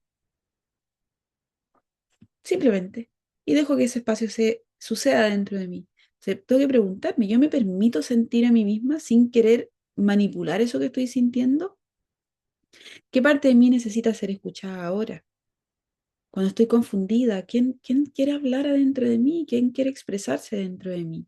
Tengo que poder entrar hacia dentro de mi ser y decir, ¿qué parte de mí necesita ser escuchada ahora? ¿Qué tiene sentido de lo que estoy sintiendo, dado lo que he vivido? El sentido de lo que yo siento. ¿Tiene sentido lo que siento? Esto que estoy sintiendo se relaciona con mis experiencias anteriores y esto, obviamente, estas preguntas de validación y aceptación, sobre todo cuando trabajamos con el sistema reticular. Es más relevante utilizar estas preguntas. Estas preguntas son claves. ¿Cómo puedo acompañarme con más suavidad en este momento? Si un ser querido estuviera pasando por esto, ¿qué le diría? ¿Qué necesito ahora para sentirme más seguro, en paz? ¿Cuántas veces uno se pregunta esto en estado de crisis? Estoy en una crisis, pero realmente me pregunto, ¿cómo puedo acompañarme en este momento? ¿Qué es lo que realmente yo necesito en este momento para recuperar mi seguridad y mi calma? ¿Qué necesita mi cuerpo? ¿Qué necesita mi mente? ¿Qué necesitan mis emociones? Quiero mover el cuerpo, quiero naturaleza, quiero gritar, quiero un abrazo, quiero llamar a alguien que me hace sentir seguro para conectar con esa persona. ¿Qué es lo que realmente necesito? Desde el sentido, no desde la mente que manipula y trata de llenar espacios. ¿Qué creencia hay detrás de este sufrimiento? Las percepciones. Ahí estas son preguntas para cuestionar las percepciones, patrones automáticos. ¿Esta voz interna me está protegiendo de algo? ¿Qué intento cuidar? ¿Qué parte de mí necesita amor y comprensión en lugar de crítica? Entonces, estas preguntas hay que imprimirlas, pegarlas en la pared y utilizarlas como mapa, porque son preguntas para entrar en contacto con nosotras. No son preguntas para irse en la filosofía mental, son para entrar en contacto conmigo. ¿Qué sería lo más amoroso que puedo hacer por mí ahora? ¿Qué puedo soltar o dejar de exigirme hoy? Esta pregunta yo la amo. ¿Qué puedo soltar o dejar de exigirme hoy? Porque ha sido mi talón de Aquiles. Yo he sido súper autoexigente en mi vida. Y en mi vida como profesional he sido súper, como yo empecé trabajando como, yo llevo 13 años trabajando de manera independiente. O sea, es decir, prácticamente toda gran parte de mi vida laboral yo he trabajado independiente. Y eso me llevó a entrar en un bucle de autoexigencia muy grande durante muchos años, o sea, era como muy, muy heavy realmente, era como muy autoexplotadora conmigo misma. Y esta pregunta fue clave en mi proceso. ¿Qué puedo soltar o dejar de exigirme hoy? Y eso me permitió ir aflojando cada día mis días. Todos los días yo me hacía esta pregunta, ¿qué puedo soltar hoy? ¿Qué necesito? ¿Necesito estar todo el rato pendiente del celular? ¿Necesito estar todo el rato pendiente de, hoy día suelto el celular? Hoy día suelto la necesidad de estar siempre presente. Hoy día suelto la necesidad de estar siempre pendiente. Hoy día suelto la necesidad de tener que escribir 10 páginas de algo. Entonces me fui dando la posibilidad de todos los días ir soltando pequeñas cosas que fueron reentrenando mi sistema nervioso autónomo. Y me fueron, y todas esas no era soltar solo por soltar. También conocer por qué también venía esa exigencia dentro de mí, porque también yo hablaba con mi exigencia y le decía, por qué Catalina? ¿Por qué eres tan castigadora contigo? ¿Por qué te exiges tanto? ¿Hacia dónde te va a llevar eso? ¿De dónde viene eso? Claro, identificaba que viene de mi linaje, ok, identifico que viene de mi linaje, pero ahora yo qué hago con todo esto que se me traspasó. Entonces, estas preguntas son claves porque son forma de conocer y de indagar en esa historia personal que cada una tiene. ¿Qué me ayudaría a sentirme sostenido o acompañado? Un abrazo. ¿Y me lo doy? ¿O lo pido? Pido, si necesito un abrazo, puedo ir donde mi compañero, donde mi mamá y decir, abrázame, necesito un abrazo, hoy día estoy. Yo cuando era joven, hasta hoy soy joven, pero yo tenía una súper amiga en la universidad, la Vale, y yo siempre me caractericé por ser una persona más hacia adentro, yo era muy de poca piel, de poco contacto, en verdad era una persona muy poco llegada a la gente, bastante como tensa y solitaria. Entonces, pero la Vale era todo lo contrario, la Vale era como una cosa amiga de todo el mundo, abrazaba a todo el mundo, y yo la observaba y había algo en ella que a mí siempre me incomodaba mucho. Y era que ella cuando tenía tristeza, ella iba y pedía que la abrazaran. Y dice, ¿qué le pasa? O sea, a mis 20, 22 años yo lo encontraba una cosa así como, ¿cómo hace eso? ¿Y qué pasa si alguien le dice que no? Y yo lo encontraba, es que me llegaba a doler el estómago cuando ella lo hacía. Porque y lo hacía abiertamente, era muy abierta en su afecto. Entonces, y me decía a mí, por ejemplo, yo decía, ¿cómo te voy a dar un abrazo? ¿Qué es eso? Como que yo no sabía mucho entregarme. Eso fue algo que yo fui aprendiendo con los años. Entonces, y ella ahí ves, ay, ¿me das un abrazo a ella? Porque es que yo le preguntaba, ¿y por qué pides que te den un abrazo? Porque lo necesito, me decía, yo necesito un abrazo. Entonces ella iba y le daban un abrazo y abrazaba y se quedaba, no sé, 10 minutos abrazando y yo, todo mi ser congelado en esa sensación de cómo puede estar 10 minutos abrazándose, cómo. Pero no era que yo no tuviera la necesidad, porque cuando yo me empecé a preguntar a mí misma, ¿qué necesito? Yo necesitaba el abrazo que me incomodaba de mi compañera. Solo que yo no sabía pedirme, no sabía pedirlo, no sabía dármelo. ¿Y por qué? Porque estaba el miedo al rechazo. Entonces, cuando yo me preguntaba, ¿qué necesito para sentirme acompañada? Yo quisiera que alguien me abrazara ahora, pero mi dificultad me lo impedía. La pregunta yo me la empecé a hacer súper chica realmente. Y darle paso a ese sentido, a ese sentimiento en mí de necesito que me abracen, bueno, anda y acércate a alguien de tu confianza, donde tú puedas abrirte. Entonces, y de a poquitito, darle espacio a eso que uno siente. Si sientes querer, si tú quiero sentirme acompañada, porque es lo más genuino que hay. es lo más genuino. No era que yo nunca quisiera que me abrazaran, era que yo no estaba entrenada en ese camino de aprender a pedir lo que yo necesito y que me lo den. La mayoría de las personas en el mundo no saben pedir lo que necesitan y dárselo, por miedo al rechazo, por miedo al que dirán. Entonces, si yo pido un abrazo, si pido que me escuchen, ¿y cuál es el problema? Que es una necesidad biológica.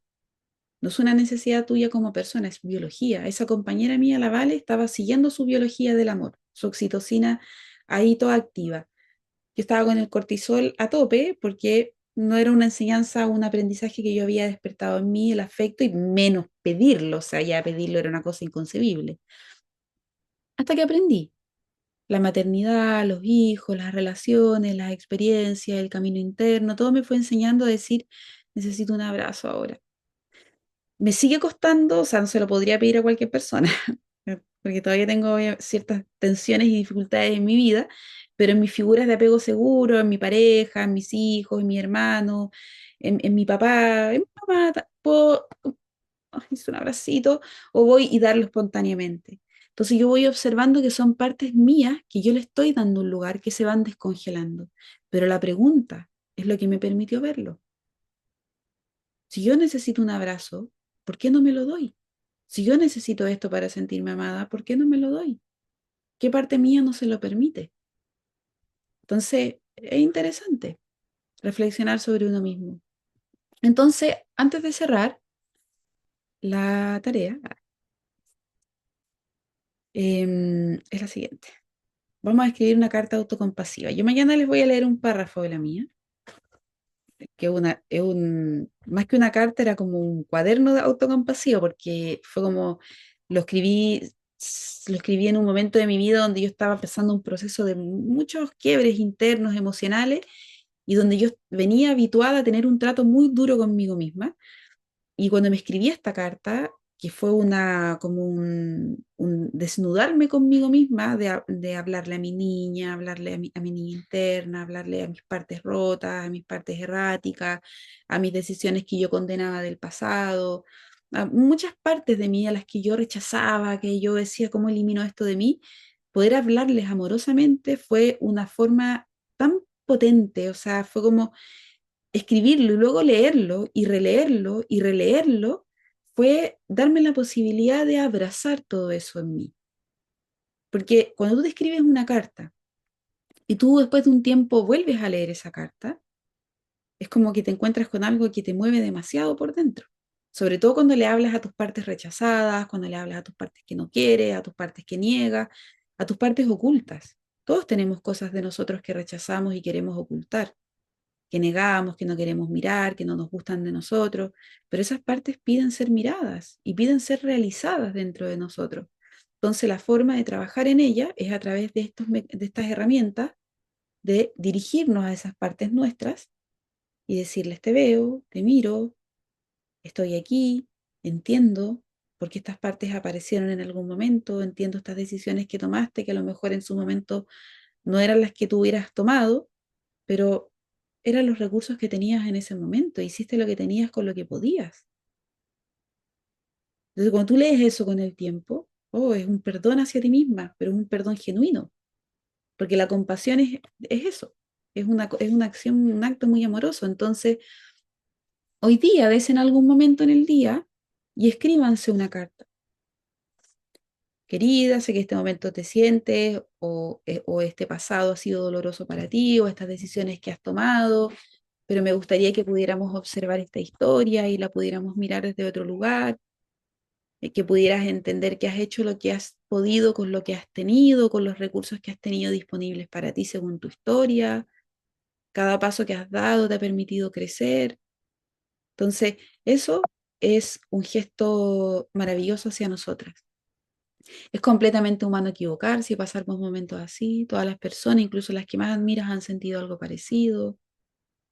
Si fuiste una niña rechazada, yo quiero decirte que estoy aquí para ti, porque te amo, aunque todo este tiempo te he dejado de lado, sigo estando contigo. O sea, podemos entrar en nosotras a hablarnos amablemente a todas esas partes de nosotras que nosotras nos damos cuenta que están rotas, que están incompletas, que están inconclusas, que están desintegradas, para poder, a través de la palabra compasiva, integrar todo eso.